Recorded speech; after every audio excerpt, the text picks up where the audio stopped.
delik ya. Poinnya bahwa ada suatu lapor di dalam suatu perkara yang dilaporkan oleh orang yang menjadi korban. Yang berkaitan dengan ini kan bahwa yang dilaporkan berarti ada suatu produk perjanjian yang dimana di dalam perjanjian itu tidak dilaksanakan. Bisa tidak dilaksanakan karena prestasi tidak jadi atau ada penyelundupan hukum. Ketika di dalam itu siapapun juga orang melaporkan, maka harus dilanjuti laporan tersebut. Kalau tidak dilanjuti oleh laporan tersebut, maka harus dihentikan. Proses di dalam kepolisian itu kan ada 3 proses, pertama klarifikasi, penyelidikan, dan penyidikan. Pertanyaannya, sudah sampai di mana nih proses? Sehingga dalam kasusnya Nagita. Menurut saya bahwa penyidik kepolisian lagi sedang mempelajari secara anatomi apakah rantai ini masuk ke dalam perkara pidana atau pidana. Karena pastinya kan ada batas waktu ya dalam laporan. Ada batas waktu laporannya bahwa setiap perkara yang dilaporkan harus ada lanjutannya. Ya. Ketika dilaporkan seseorang menjadi pelapor lalu ada klarifikasi. Nah, klarifikasi menentukan apakah ini masuk laporannya masuk perkara pidana atau tidak. Nah, atau apapun ya. Memanggil para pihak untuk mengklarifikasi. Setelah itu baru ada diskresi namanya dari penyidik. Apakah kasus ini dilanjutkan atau tidak? Bang, tapi maksudnya kan udah di Polda, Mabes gitu ya kan, sampai ke Polda lagi. Akhirnya nih Gigi sama Mama Rita sendiri mangkir nih Bang. Seperti apa nih Bang? Biasanya kalau laporan dari Mabes, karena Mabes mungkin hanya bisa menjawab bahwa ini wewenang yuridiksinya di Polda, maka turunkan. Maka biarlah nanti Polda yang punya yuridiksi. Bukan Mabes tidak mau ngurus, tapi kan banyak sekali kan soal-soal pekerjaan dari Mabes Polri. Maka itu secara bukan tidak diproses, tapi akhirnya diberikan kepada polisi daerah untuk mengurusi perkara tersebut. Arti yuridiksinya lah tetap sama kepolisian, tapi beda di Polri. Gitu. Bang, artinya kalau misalnya kayak gitu bisa masuk ke pemalsuan nggak sih? Kan dugaan, praduga ya. Yang dilaporkan apa dulu? Yang dilaporkan adalah tentang pemalsuan.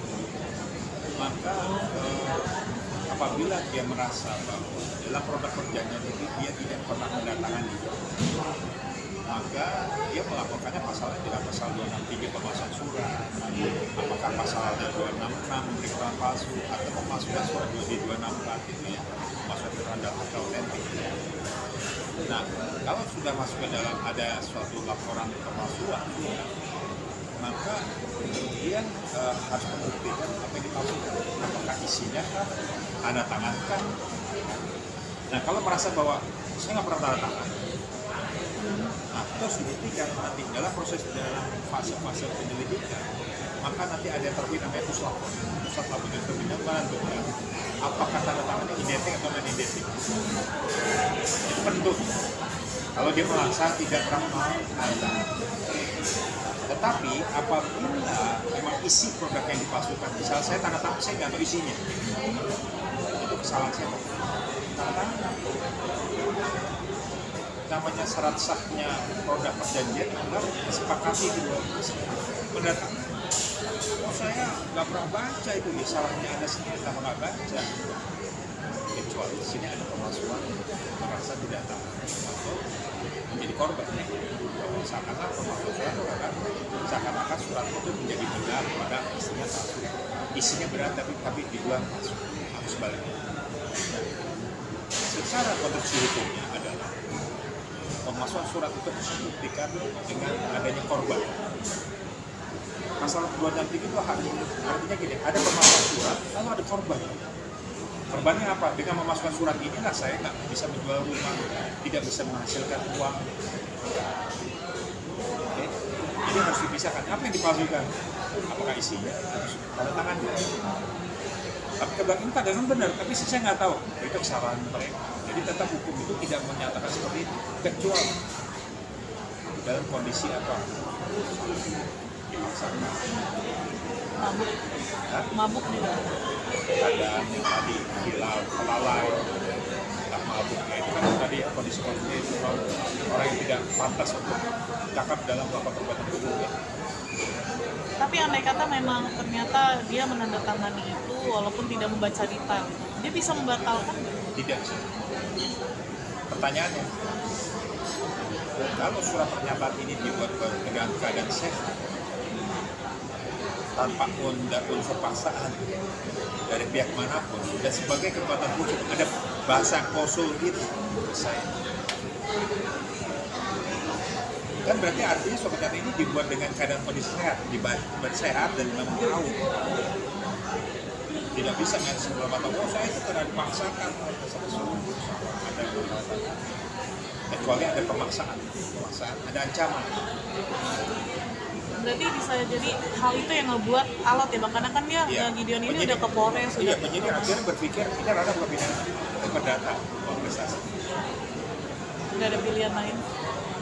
Kalau untuk kepolisian menurut saya ini mungkin digelar perkara akan lebih. Gideon sendiri mungkin ada solusi lain nggak ada? Dari siapa? Untuk Gideon sendiri? Ya, salah satunya adalah dia melakukan ya gugatan, kan ada kerugian apa, penyebab prestasi apa, itu digugat aja, ikat janjinya di mana. Kan ini masalah ikat janji, masalah prestasi, gitu. Bukan masalah adanya suatu kontekstual menggelapkan barang, menggelapkan harta. Walaupun judulnya ini kata gue nggak dikasih gitu kan, karena ada konsensualisme, adanya orang perjanjian tadi.